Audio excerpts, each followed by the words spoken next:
अच्छा, फिर the next life threatening condition is tension pneumothorax, which is basically जब ये air gets trapped inside the pleural space and it causes mediastinal shift. तो अगर यहाँ पे air है तो it's causing deviation on the opposite side.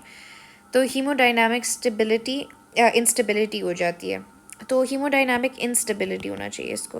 हीमोडाइनामिक instability, sudden onset of chest pain, dyspnoea है, hypotension है क्योंकि अब देखो blood is not able to pump, तो ब्लड प्रेशर कम हो जाएगा. हाइपोटेंशन, डिस्निया, टेकीकार्डिया क्योंकि blood is going to try to heart is going to try to compensate. Unequal breath sounds हैं. ऑब्वियसली इसमें ब्रेथ साउंड्स कम होंगे बिकॉज ये टेंशन न्यूमोथोरैक्स है. और इसमें पल्सस पैराडॉक्सिकन्स होगा.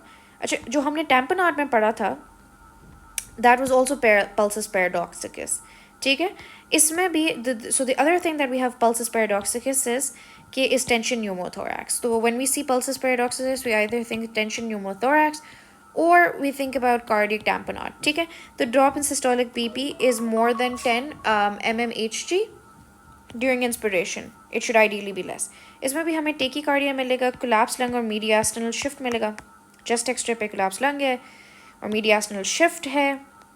This is a medical emergency, therefore diagnosis should be clinical, not based off investigation. अगर हमें यही नज़र आ रहा है, अनइक्वल ब्रेथ साउंड्स हैं, हीमोडाइनामिक इंस्टेबिलिटी है, टेकीकार्डिया है, ये देखो टेकीकार्डिया नज़र ही आ रहा है हमें.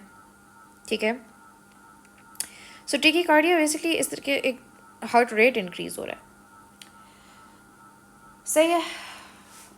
और फिर उसके बाद हमारे पास पल्सस पैराडॉक्सिकन्स भी है. तो वी विल गिव डायग्नोसिस हमारे पास क्लिनिकल है. इसमें भी नीडल डीकम्प्रेशन है टू रिलीव प्रेशर.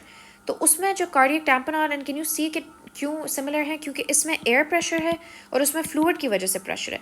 दोनों में हमने उसमें पेरिकार्डियोसेंटीसिस किया है, इसमें नीडल डीकम्प्रेशन है. ठीक है, फिर ईसोफेजियल रप्चर. हिस्ट्री होगी वॉमिटिंग रेचिंग की, क्योंकि ईसोफेगस कब टूटेगा अगर वॉमिटिंग या रेचिंग होगी, राइट बिफोर चेस्ट पेन. ठीक है, ईसोफेजियल इंस्ट्रूमेंटेशन की वजह से भी हो सकता है. फॉर एग्जांपल अगर कोई they were undergoing some kind of procedure और उसमें मसला हो गया हो. ECG is non diagnostic. Chest X ray में हमारे पास न्यूमोमीडियास्टन हो सकता है, सबक्यूटेनियस एम्फाइसीमा, प्लूरल एफ्यूजन. और इसमें हम कॉन्ट्रास्ट ईसोफेगोग्राम करेंगे एंड इसमें बेसिकली हम देखेंगे कि डज द डाई लीक. ठीक है, इफ़ द डाई लीक्स तो इसका मतलब क्या है कि ईसोफेजियल रप्चर है. Now rule out potentially life threatening conditions हैं. Potentially non ST elevation, acute coronary syndrome या एनस्टेमी और अनस्टेबल एंजाइना.